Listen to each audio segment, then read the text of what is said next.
ஜதீஸ்வரம். நிகழ்ச்சியில் அடுத்ததாக வருவது ஜதீஸ்வரம். இது பரதநாட்டியத்தின் ஓர் அங்கமான நிறுத்தத்தை வெளிப்படுத்தும் நடனமாகும். இந்த உருப்படியானது அடவுகளை மட்டுமே கொண்டு அமைக்கப்பட்டுள்ளது.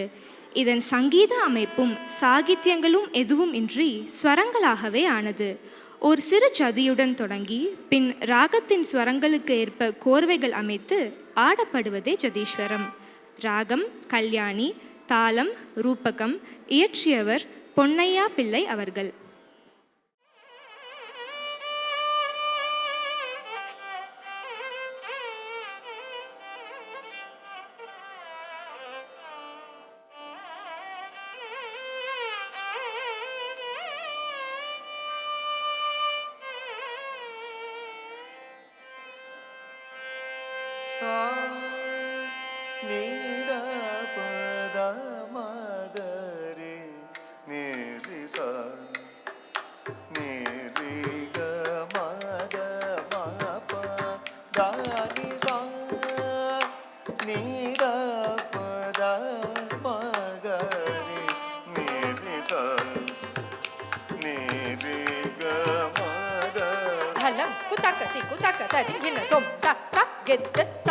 Jum tari ta ta jum ta tanam ta tarum ta gedim ta takum tari kita taka taka ta ged taka naka jum tari tai ta jum ta tanam ta tarum ta gedim ta takum tari kita taka ta ged ta ta jum tari ta takum tari kita taka taka ta ged taka naka jum tari tai takum tari kita taka ta ged takum tari kita taka taka ta ged takum tari kita taka ta ged get taka ta get ta jum ta tanam ta tarum ta gedim ta get kardaga tarigida dum taka ta get kardaga tarigida dum ta get kardaga tarigida dum sa ni da pa da ma ga re ni ri sa ni ri ga ma ga ma pa da ni sa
sa